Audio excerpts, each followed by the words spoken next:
오늘 본문 말씀은 지난주 말씀에 바로 이어지는 내용입니다. 사실상 한 단락의 말씀을 우리는 지난주와 오늘로 나눠서 듣고 있는데요. 그래서 지난주 내용 잠깐 요약을 하자면 예수님과 제자들이 여리고에서 예루살렘을 향해 가고 있습니다. 이때 예루살렘 행길은 다른 때와는 사뭇 다릅니다. 왜요? 예수님께서 이제 십자가 고난과 죽음을 작정하시고 가기 때문입니다. 이미 2번 정도 먼저 예수님께서 이 십자가 죽음을 말씀하셨고 오늘 이 여행길에 한 번 더 이야기를 하시는데요. 그러나 제자들은 예수님께서 죽으신다라는 메시지보다는 부활하신다에 더 집중을 합니다. 왜요? 제자들은 예수님을 왕이라 생각했습니다. 하나님 보내시는 우리 이스라엘을 다시 회복할 그 당시에 모든 유대인들이 기다렸던 그 메시아 대망 사상의 주인공이라고 생각했으니까요. 그 믿음은 옳습니다만 이들의 관심은 예수님 고난 전혀 향해 있지 않습니다. 예수님의 부활만 바라봅니다. 그 영광스러운 자리에만 관심이 있습니다. 왜요? 예수님을 따랐던 우리들도 무언가 한 자리 높은 자리를 꿰찰 테니까요.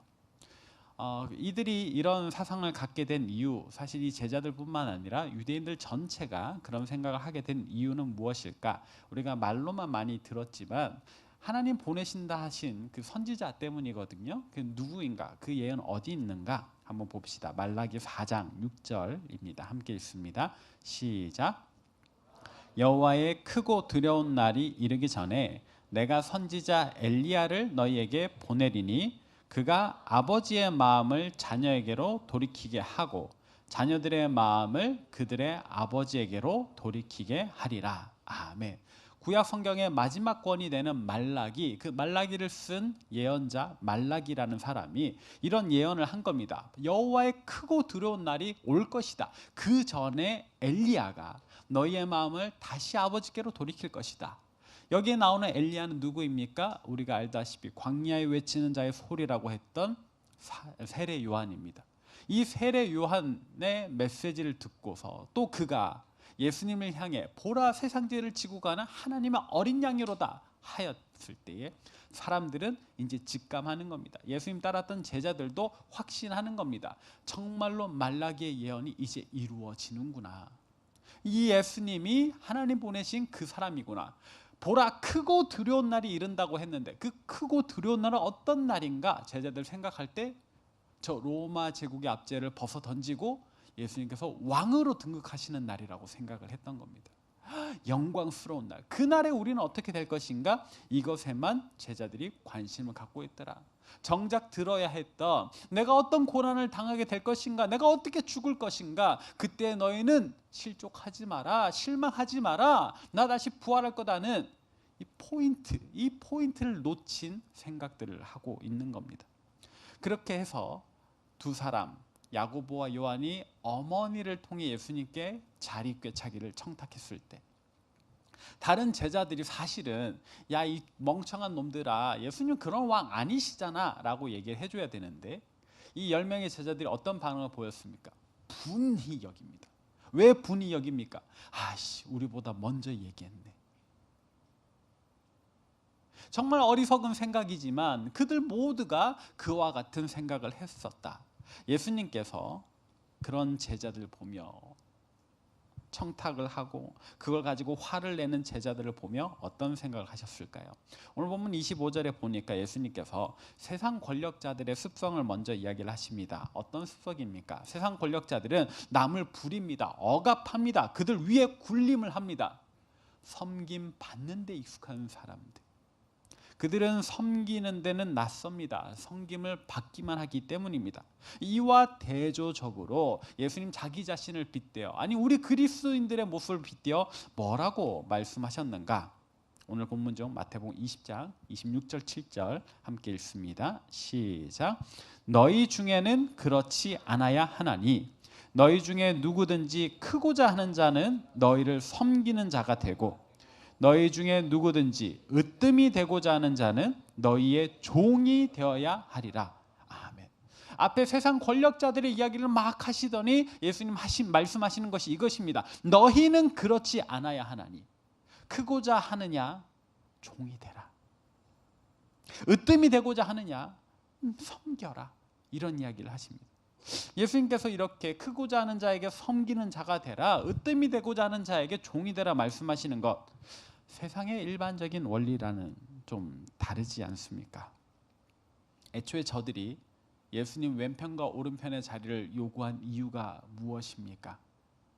더 이상 남을 섬기고 싶지 않기 때문입니다. 대접받고 싶고 섬김 받고 싶어서 요구하는 거지 섬기고 싶은 마음이 이제 없습니다.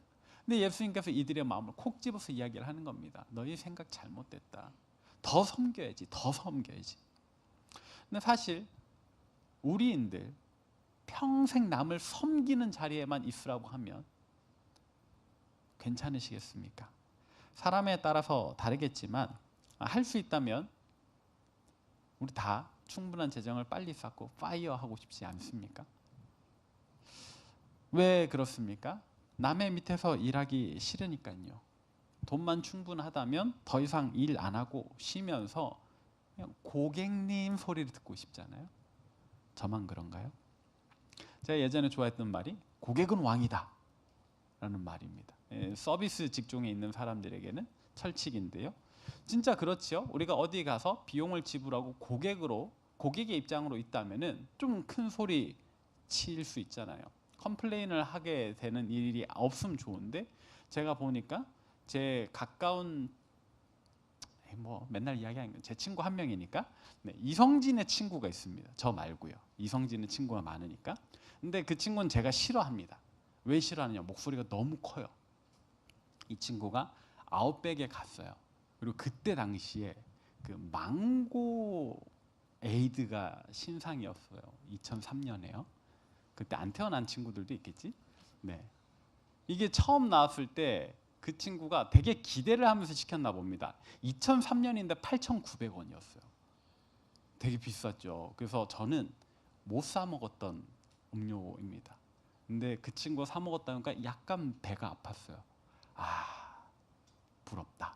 그런데 뒤이어 이성진이 들려준 이야기가 반전이었습니다. 왜요? 이렇게 넓은 그릇에 글라스에 나오는데 한 모금 쪽 빨았는데 없더랍니다. 양이 너무 적은 거죠. 얼음만 가득 차 있는 거죠. 그래서 그 친구가 이렇게 점원을 불렀습니다. 종업원을 불렀습니다. 그리고는 막 컴플레인 했답니다. 나 한 모금 빨았는데 없다고, 다시 가져오라고. 그래서 저는 그 친구를 더 싫어하게 됐습니다. 근데 뭐 그 마음은 이해가 가요. 이렇게 내가 비싼 걸 시키고 뭔가 기대한 바가 있는데 없으니까 이게 서운할 수 있죠. 속상할 수 있죠. 그래서 그 이성진의 친구, 제 친구가 아닙니다. 이성진의 친구는 마치 자기가 왕인 것처럼 고래고래 소리를 지르고 결국 한 잔을 더 받아서 또 한 모금 쪽 빨고 없어졌다. 제가 싫어하는 친구니까 그분의 이름은 밝히지 않고, 그래요. 우리가 살면서요, 사실은 섬기는 자리와 섬김을 받는 자리 중에 선택할 수 있다면, 평생 그래야 한다면 다 섬김 받고 싶지 않을까요? 근데 예수님께서 아니, 너희는 오히려 평생 섬기는 자가 되면 좋겠다라고 이야기를 하시는 것 같습니다. 왜 그런 말씀을 하셨을까? 세상의 논리랑 좀 섞어 보자면 2보 전진을 위한 1보 후퇴일까? 잠깐 좀 아부하고 잘 섬겨가지고 더 많은 유익을 얻으라는 뜻일까? 당연히 아니겠지요. 왜? 이 말씀을 하신 예수님께서 애초에 더 높아질 데가 없을 만큼 높은 분이신데 이 땅에 우리를 섬기러 오셨기 때문에. 오늘 말씀의 마지막 절을 보면은요, 예수님 그렇게 말씀하십니다. 인자가 온 것은, 내가 이 땅에 온 것은 섬김을 받으려 함이 아니라, 사실 하나님의 아들이시니까 섬김 받으셔야만 하는, 섬김을 안 받으시면 이상한 분이 오히려 섬기려고 이 땅에 오셨다고 해요. 더군다나 세상에서 가장 중요한 그분이, 어쩌면 절대로 죽어서는 안 되는 그분이 이 종놈들을 위해, 죄인들을 위해 죽으려고 오셨다라고 이야기를 하십니다. 예수님께서 정말로 섬김의 본이 되어 주신다. 그냥 말로만 하는 게 아니에요. 이건 개념적인 섬김이 아닙니다. 실제로 예수님 십자가에 달려 죽으시기 전날에 종들이나 하는 발 씻을 물을 떠와서 그 발치에 무릎을 꿇고 앉아서 제자들의 발을 씻겨주신다. 이건 진짜로 종들이나 하는 일입니다. 그런데 예수님께서 그 행위를 자처하여 제자들을 섬기셨다. 예수님 진정 섬김의 왕이십니다. 우리는 누구입니까? 우리는 그리스도인이지 않습니까? 예수님을 따르는 사람들, 예수님을 닮아가는 사람들. 그렇다면 예수님 본을 보이신 섬김의 모습도 우리가 닮아야 하겠습니다. 예수님 그거를 오늘 본문 속에서 요구하시는 겁니다. 너희 나를 왕으로 생각하지. 그래서 나와 같은 레벨에 있고 싶은 거지. 내 옆자리를 요구하는 게 그런 이유지. 그렇다면 내가 가는 대로 따라와라. 내가 주는 잔 마실 수 있다며. 난 섬김의 잔을 마실 거다. 말씀하십니다. 아, 섬김이요. 그렇다면 우리가 감당해야 하는 섬김은 구체적으로 어떤 행위일까요? 쉽습니다. 좀 전에 제가 예로 들었던 것처럼 식당에는 종업원이 있죠. 우리가 요즘은 여러분들이 많이 하시니까 그냥 식당 알바 이러면은 그냥 생각하실 텐데 종업원이라는 표현이 좀 더 정확하죠. 근데 이 종업원이라는 말의 의미를 한번 생각해 보세요. 어떤 글자인가? 종, 진짜로 종입니다. 업, 그 종의 행위를 업으로 삼는 사람입니다. 종업원이라는 말이요, 그냥 이렇게 의미와 행위가 상관없는 단어가 아니라 진짜 남이 부리는 사람들. 물 좀 주세요 하면 물을 떠다 주는 사람. 반찬 좀 리필해 주세요 그러면 리필해 주는 사람. 요즘엔 뭐 다 셀프가 많으니까요. 저는 그 문화도 그렇게 보는 겁니다. 남의 수발 들기 싫은 문화요. 섬김을 받고 싶은 문화. 근데 이제는 그게 더 나아가서 네 먹고 싶은 거 네가 떠먹어라가 셀프 문화잖아요. 종이 되고 싶지 않은 그 어간이 반영되는 겁니다. 물론 경제적인 이유도 마찬가지겠지만 이 종업원이라는 말 자체가 종의 업무를 하는 직원이다. 근데 그런 사람들이 있음으로 해서 누군가가 편안함을 느끼잖아요.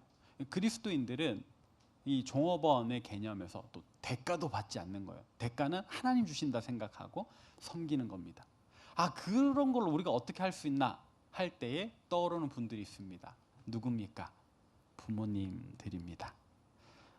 특별히 어머니를 한번 생각해 보십시오. 뭐 그렇다고 제가 남성들 편애하는 건 아닙니다만 저희 집에서는 저희 엄마가 더 많이 하셨으니까요. 제가 어렸을 적에 저희 어머니는 저한테서 어떤 대가도 받지 않고 삼시세끼를 차려 주셨습니다. 제가 밥을 먹다가 목이 막히면 엄마한테 외칩니다. 엄마 물. 그럼 엄마가 물 한 잔 떠다 줍니다. 종업원이나 하는 짓을 제 어머니는 저에게 해주셨습니다. 엄마 나 밥 한 그릇 더. 그러면 가서 밥을 떠다 주셨습니다. 엄마 식사하던 중에요. 엄마도 밥 먹는 중이었는데 자기 숟가락을 내려놓고 아들 먹고 싶다고 하니까 주방에 가서 떠오시더라고요. 연거푸 부릅니다. 엄마 나 국도. 한꺼번에 이야기하지. 물 떠달라, 밥 떠달라, 국 한 그릇 더 떠달라. 근데 저희 어머니는 몇 번을 불러도 아무 말 하지 않고 가져다 주셨습니다. 종이 아닌데도 종의 모습으로 저를 섬겨 주셨습니다. 여러분들의 부모님도 그러지 않으십니까? 네. 그게 섬김입니다. 섬김 이야기를 하다 보면 꼭 언급하게 되는 또 한 사람이 있습니다. 누구냐면 좀 옛날 사람인데요. 1912년에 우리나라에 선교하러 왔던 독일계 미국인 간호 선교사인데 엘리자베스 요한나 쉐핑이라는 사람입니다. 우리에겐 서서평이라는 이름으로 더 잘 알려져 있습니다. 32살에 한국에 왔습니다. 54살에 풍토병에 걸려 소천하기까지 일제강점기 시절에 전라도 광주 지역을 중심으로 걸인들을 섬겼습니다. 미혼모와 고아들, 한센병 환자까지도 섬겼습니다. 머리색도 피부색도 눈동자 색깔까지도 다른 그가 이 머나먼 이국 땅에 와서 많은 사람들의 어머니가 되어 주었습니다. 그가 죽은 다음에 그의 유품을 정리하던 사람들이 발견한 문장이 하나 있습니다. 책상에 마치 칼로 새겨놓은 듯한 자국이었습니다. Not success, but service. 성공이 아니라 섬김이다. 이 서서평 선교사가 만약 조선에 오지 않았다면 그는 어떻게 살았을까? 지금도 여전히 미국에선 간호사란 직업이 꽤나 경제적으로 든든한 직업입니다. 당시에도 그랬습니다. 미국에서 좋은 대학을 졸업했고 간호사가 되었기 때문에 그가 미국에 그대로 있었더라면 적어도 조선에 온 것보다는 성공한, 우리 생각에 성공한 삶을 살았을 겁니다. 더 넉넉한 생활이요. 어쩌면 좋은 남편을 만났겠고 자기 친자녀를 가져서 잘 키웠겠죠. 그러나 그는 그 모든 생활을 포기하고 조선으로 와서 그저 섬기다 갔습니다. 그의 사망 요인은 영양실조, 남들 먹이느라 자기 먹을 걸 먹지 못했다. 유품을 정리하다 보니까 담요가 반쪽만 남아있더랍니다. 한 장의 담요가 아니라 그마저도 반을 잘라서 누군가에게 주었다. 동전 7전이 남아 있었습니다. 당시 선교사는요, 그래도 미국 선교사는 미국에서 월급을 주었습니다. 얼마간의 생활 보조를 해주었습니다. 요즘으로 쳐도 달에 200만 원 정도 되겠습니다. 엄청 넉넉하진 않지만 그래도 자기 목숨 하나 굶을 금액은 아닌데요. 영양실조로 죽었다. 동전 7전 남았습니다. 현대로 치면 700원 남은 겁니다. 저축은 하지 않았어요. 그가 달달이 받았을 생활비는 다 어디로 갔을까? 다른 사람들의 배를 채워주는 데로 갔다. 그럼 그는 뭘 먹고 살았나? 방 한쪽에 뻥튀기 남아 있었답니다. 2홉이요. 강냉이 2홉. 이 커다란 그런 한 봉지 아닙니다. 그냥 한 주머니 정도 남아 있었다. 심지어 본인이 간호사였기 때문에 자기가 죽으면 내 시신 의학 해부용으로 써달라고 기증마저 했다. 그래서 그가 죽었을 때 광주 지역의 수많은 이들이 엄마라고 부르며 뒤를 따랐다고 합니다. 근데 이 서서평의 이야기를 제가 읽다 보니까는요, 좀 특이한 대목이 눈길이 갔습니다. 뭐냐? 여러분 보통 남을 섬긴다 할 때 그 사람은 어떤 사람으로 여겨지시나요? 엄청난 사랑의 화신처럼 여겨지지 않습니까? 어떻게 하면 자기 자식도 아닌 이들을 그렇게 사랑할 수 있는가? 그렇게 섬길 수 있는가? 내 배는 굶어도 남의 배는 어떻게 그렇게 채울 수 있는가? 그는 진정 사랑의 화신이다. 이런 생각 들지 않습니까? 저는 그렇게 생각했는데요. 서서평이 선교를 오게 된 배경에 사랑은 없었습니다. 독일계 미국인이라고 했어요. 친부모로부터 버림받아 미국으로 입양된 사람이었습니다. 양부모님조차도 그에게 잘 대해주지 않았습니다. 그는 가정에서 학대받았던 사람입니다. 어떻게든 그 집을 벗어나려고 공부를 하다 보니 간호사가 되었다.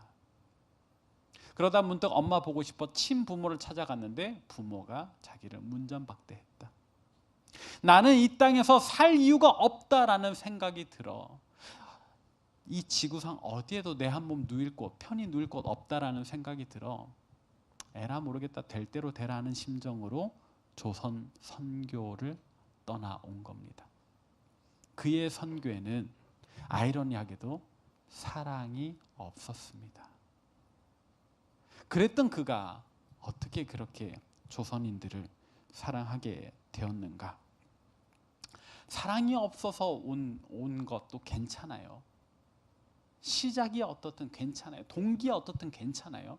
그가 와서 지내다 보니 하나님 보여주시는 이들이 있는 겁니다. 하나님 만나게 하시는 이들이 있는 겁니다. 그들을 만나고 돕고 섬기다 보니까 사랑의 마음이 피어나더라.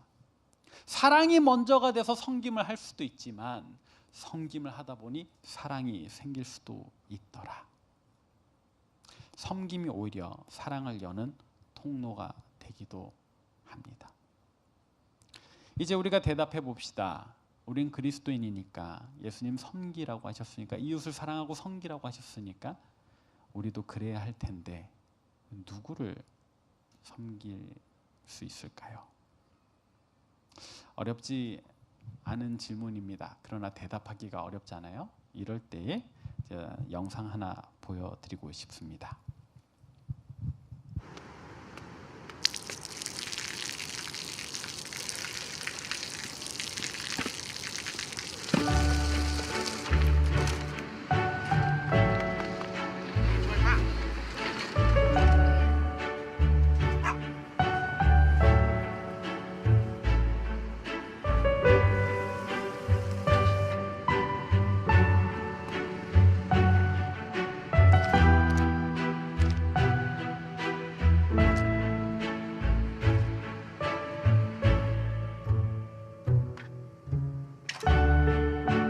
เขาจะได้อะไรถ้าเขาทำแบบนี้ทุกวัน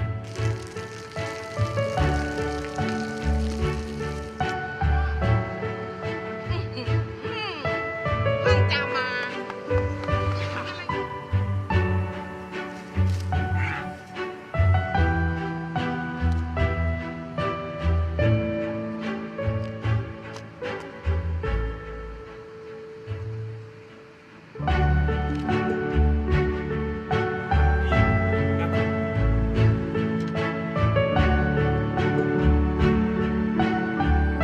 เขาจะไม่ได้อะไรเลย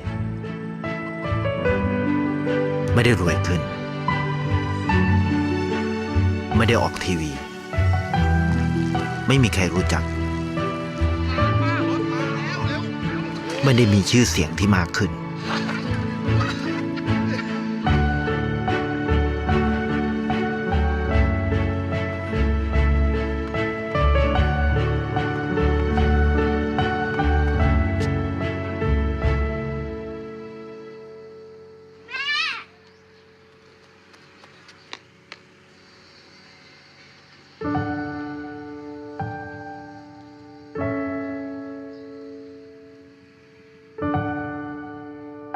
เพราะสิ่งที่เขาได้ คือได้แค่ความรู้สึก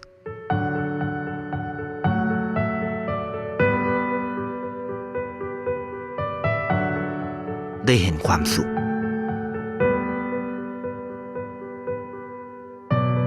ได้เข้าใจ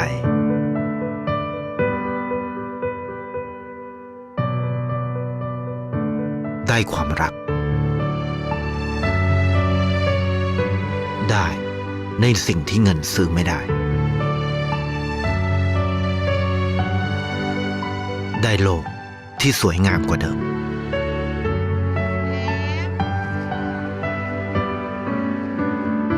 ในชีวิตคุณ อะไรคือสิ่งที่คุณต้องการมากที่สุด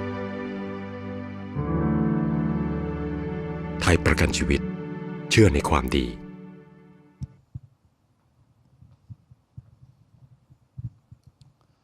영상 속에 나오는 남성은 지붕에서 떨어지는 빗물을 맞고 불쾌하기보다는 옆에 있던 화분을 급히 대신 마실 수 있도록 자리를 옮겨줍니다.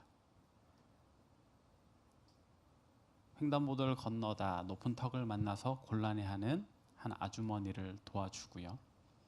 강아지에게 제가 제일 못할 것 같아요. 닭다리를 내어주는. 영상에선 선행이라고 이야기를 했지만 섬김이라고 바꾸어도 좋겠습니다. 가장 중요한 대목은 한 거린 모녀에게 자기도 넉넉하지 않은 형편인데 자기 지갑에서 지폐를 꺼내 나누어 준다. 학교 가고 싶어요라는 글자를 보고요.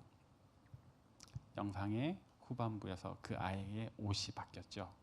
교복으로요. 광고일 수 있죠.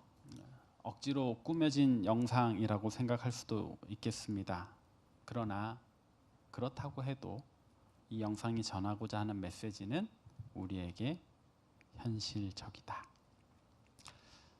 뭐 그렇게 어려운 대상을 찾으려고 하지 않아도 좋겠습니다. 일상 속에서 만나는 누군가, 그 사람이 우리 섬김의 대상이다. 언젠가 제가 말씀으로 전한 적이 있지요. 주변 사람들에게 조금 더 친절하자고요. 인상 쓰고 걷지 말고 살짝 미소를 머금으며 다니면 어떨까? 누군가 눈이 마주치면 왜 쳐다보냐고 하지 말고 안녕하세요라고 인사하면 어떨까? 그러다 혹시 도움이 필요한 누군가가 있다면 내 한 손 거들어주면 어떨까?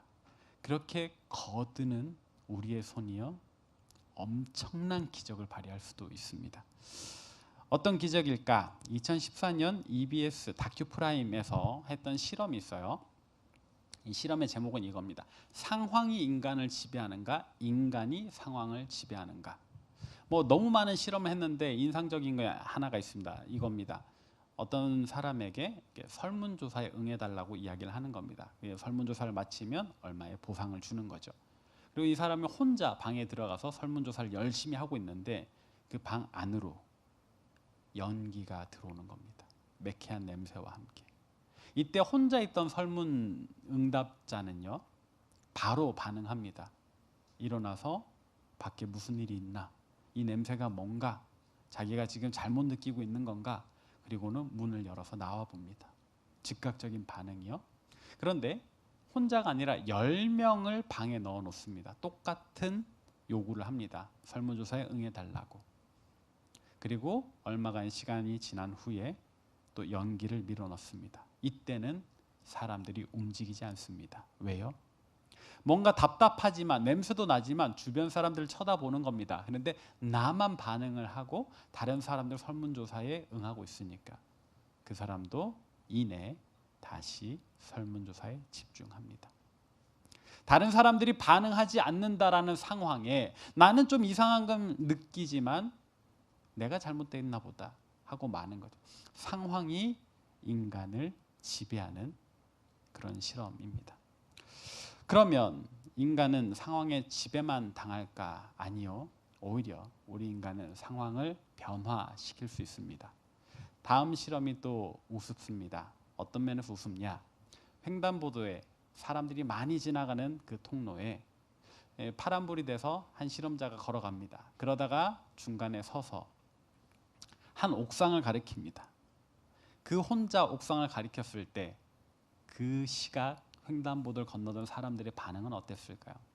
다 그 사람을 쳐다봅니다. 이 사람 왜 여기 서 있어? 그런데요, 두 사람이 섰을 때 조금 반응이 달라집니다. 그리고 확실한 반응, 달라진 것은 세 사람입니다. 세 사람이 횡단보도 한가운데 서서 더 걸어가지 않고 한 건물 옥상을 가리켰을 때, 한 명이 가리킬 때는 주변 행인들이 다 그 사람을 쳐다봤지만 세 명이 쳐다보니까 전부 다 그 옥상을 쳐다보더라. 우리의 행동이요, 혼자서는 뭔가 안 될 수 있어요. 그런데 두 명이 모이고 세 명이 모이잖아요. 세 명만 모여도 상황을 바꿀 수 있다. 이 시대의 조류를 바꿀 수 있다. 흐름을 바꿀 수 있다. 아까 제가 우리의 한 손 거드는 게 무슨 기적을 일으킬 수 있는가 싶지만, 이 한 손이 모이고 모이면은요 33톤을 들어 올릴 수 있다. 무슨 얘기냐면 2005년에 5호선 천호역에서 있었던 사건입니다. 한 행인이 술에 취했는지 어땠는지 열차가 들어오는데 그만 선로에 빠졌습니다. 그때는 스크린 도어가 없었거든요. 가끔 일어나는 사고입니다. 그런데 그렇게 한 행인이 떨어졌을 때 열차가 급히 섰습니다만 이 행인이 열차와 통로 사이에 끼어버리고 말았어요. 이 행인을 어떻게 구했을까요? 한 사람이 손으로 밉니다. 꿈쩍하지 않습니다. 그러나 두 명이 모이고 세 명이 모이고 거기 있던 사람들이 다 달려들어서 한 손씩 거드니까는요, 열차 한 칸이 33톤인데 그 33톤에 지하철이 밀리고 틈이 벌어져 행인을 구했다라는 겁니다. 원래 설교 한 편의 영상을 하나 이상, 2개 정도 쓰는 건 좀 곤란하거든요. 그래도 인터뷰 영상 보실까요? 어떤 한 아저씨께서 이제 큰 소리로 지하철을 함께 밀어보자고 제안을 하셨는데, 처음에는 이제 아무런 반응이 없었지만은 두 분, 세 분이서 같이 밀기 시작하시더라고요. 안타까움에 손을 얹은 처음 한 사람, 혹시나 하고 손을 보탠 또 한 사람, 그리고 희망을 하는 세 번째 사람. 세 사람만 있으면 이렇게 상황을 바꾸는 인간 띠를 만들 수 있습니다. 그리고 33톤짜리 전동차를 움직이는 기적을 일으킵니다. 일시에 사람들이 이제 그 구령을 맞춰가지고 그냥 밀어 하면서 그냥 한꺼번에 힘을 주니까 그게 움직이더라고요. 한꺼번에 힘을 주니까. 이제 많은 분들께서 밀기 시작하니까 이 지하철이 정말 움직이더라고요. 그걸 보고 되게 신기했었어요. 33톤이나 되는 열차에 그 한 사람 끼었을 때 본인도 나 죽었다 생각하지 않았을까요? 어떻게 나올 수 있을까? 네, 한 사람, 또 한 사람, 세 사람이 모이니까 거기 있던 모든 사람들이 마음이 바뀌더라. 그래서 오늘 말씀의 제목을 세상을 바꾸는 3의 법칙이라고 해보았습니다. 우리 청년교구안에는 세 사람이 뭡니까? 160명이 모여 있습니다. 우리가 뭔가 마음을 먹는다면 이 세상을 능히 바꿀 수 있지 않을까요? 저도 인스타에서 쇼츠 많이 본다 그랬잖아요. 여지없이 이번 주간에도 봤습니다. 물론 사순절이라 많이 줄였습니다. 봐서 똑같나? 네, 어쨌든 그 중에 또 하나 얻어 걸린 게 있어요. 뭐냐면 청소하는 사람이란 채널이 있다고. 제가 옛날에 이제 청소하는 아르바이트를 했거든요. 뭐 개인 사업자도 내봤습니다. 그래서 청소 그러면 이제 일단 눈이 가고 관심이 가는데 이제 이분이 건물 청소를 하는 분이에요. 건물 청소를 하다 보니까 어느 날 그런 생각이 들었답니다. 저도 돌아보니까 그랬던 것 같아요. 내가 관리하는 건물은 너무 깨끗해지는데 그 건물 앞 거리는 여전히 더럽다. 그래서 이분이 채널을 만들었습니다. 팔로워 수에 맞춰서 쓰레기를 줍겠다고. 한 명의 팔로워가 있으면 쓰레기 하나 줍는 겁니다. 그리고 공약을 걸었습니다. 팔로워 수에 맞춰서 쓰레기를 줍겠다고. 다음 날 눈 떠보니까 팔로워가 2020명이 됐답니다. 그래서 공약을 했으니까 이제 쓰레기 줍는 영상을 남겼습니다. 2020개 화이팅 하면서 했습니다. 근데 하다 보니까 이제 어려워가지고 지인 한 명 불렀다 그래요. 그리고 다음 영상 보니까 뭐 며칠의 간극이 있는지 모르겠지만 다음 영상에는 팔로워가 18,522명이 돼서 쓰레기를 18,522개를 주어야 됐더랍니다. 그때부터 보니까 청년인 것 같아요. 나이는 모르지만 아무튼 여러분들 또래인 것 같습니다. 제 또래는 아닙니다. 근데 18,522개를 줍기 위해 자기가 쓰레기 장구를 챙기다가 그런 생각이 들었대요. 버리는 사람이 그대로면 이게 의미가 있나? 그래서 꿈을 가진 겁니다. 이 청소하는 모습을 많이 보여줘서 버리는 게 불편해지는 문화를 만들겠다. 길거리에 담배꽁초 버리는 게 불편해지게 너무 깨끗해가지고 이거 더럽힌 게 불편해지는 문화를 만들겠다. 세상에 청소부 한 사람이 문화를 만들겠다고요? 가능할까요? 네, 가능해지고 있죠. 지금 구독자는 47,261명이라 그 하루 동안에 47,000개의 쓰레기를 주려고 했답니다. 근데 홀로 치우던 어느 날 너무 힘들었대요. 춥고 지치고. 그때에 자기 쇼츠를 본 인플루언서들이 도우러 왔답니다. 그래서 그날 47,261개는 좋게 넘었을 쓰레기를 주었죠. 그 영상의 마지막에 그는 이렇게 말했습니다. 여러분이 있어서 제가 이깁니다. 이게 무슨 말일까? 누구와 싸워서 이긴다는 걸까? 피로감? 아니요. 좌절감이라고 생각합니다. 내가 이거 해봐야 무슨 소용이 있나 하고 찾아오는 좌절감이요? 아니. 나 하나 일단 섬기기 시작하니까 다른 사람들의 마음이 모이더라. 그리고 우리가 함께하면 우리가 이긴다. 버리는 것이 불편해지는 문화를 만들겠다는 그의 꿈은 언젠가 이루어질 것 같습니다. 그가 포기하지 않는다면 그에게 더 많은 사람들이 모일 테니까요. 아까 천호역 사건에서 나왔던 이야기, 상황을 만드는 인간띠. 또 방금 이 청소하는 사람 채널에서 그가 했던 말, 여러분이 있어서 제가 이깁니다. 이런 말들은 세상을 바꾸는 기적의 비결을 우리에게 알려줍니다. 3의 법칙 말이죠. 이 같은 이야기가 성경 안에도 이미 있습니다. 전도서 4장 12절인데 같이 읽어보실까요? 시작. 한 사람이면 패하겠거니와 두 사람이면 맞설 수 있나니 세 겹줄은 쉽게 끊어지지 아니하느니라. 아멘. 한 사람이면 패배할 수 있겠죠. 두 사람이면 그래도 해볼 만할 겁니다. 세 사람이 이기면 끊어지지 않는다. 우리 과천교회 청년교구도 적어도 3명만 있으면 세상을 바꿀 수 있다는데 우리 100명이 넘는데 우리가 못할 게 뭐가 있을까? 기적이란 사실 별거 아닌 것 같아요. 왜요? 메말라 갈라진 땅에 꽃 한 송이 피우는 거 기적이라고 할 만하잖아요. 근데 그거 어떻게 피우는지 아십니까? 생각보다 쉽습니다. 저와 여러분 당장 올해 안에 할 수 있어요. 저와 여러분이 마실 물 한 모금만 나눠서 뿌려주면 됩니다. 뭐 이 기근을 다 해결할 필요 없어요. 그냥 우리가 마실 물 한 모금 그 꽃에게 나눠주면 됩니다. 오늘 구역 모임 때도 여러분들이 상의해 주시면 좋겠습니다. 여러분들이 속한 구역에만 해도 벌써 3명 이상이잖아요. 우리 구역에서 이번 주에 누구를 섬길 수 있을까? 각자 삶의 자리에서 섬길 대상을 찾아도 좋겠고 구역이 함께 섬길 대상을 찾아도 좋겠습니다.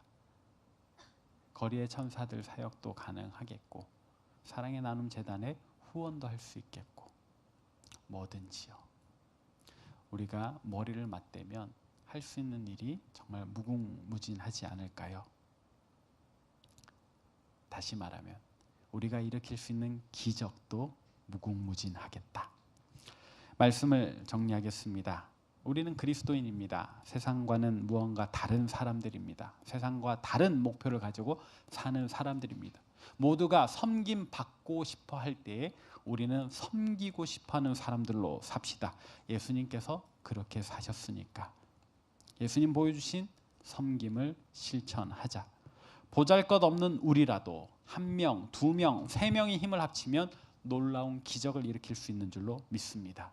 우리를 통해 하나님 큰 기적 일으키실 테니까는요. 제가 머릿속으로 상상만 했는데 한번 따라해 보실까요? 기적 한번 일으켜 보자. 네. 민망하네요. 네. 진짜로 기적 한번 일으켜 보십시다. 세상을 바꾸어 보십시다. 우리 이런 마음 가지고 함께 자리에서 일어나셔서 찬양하겠습니다.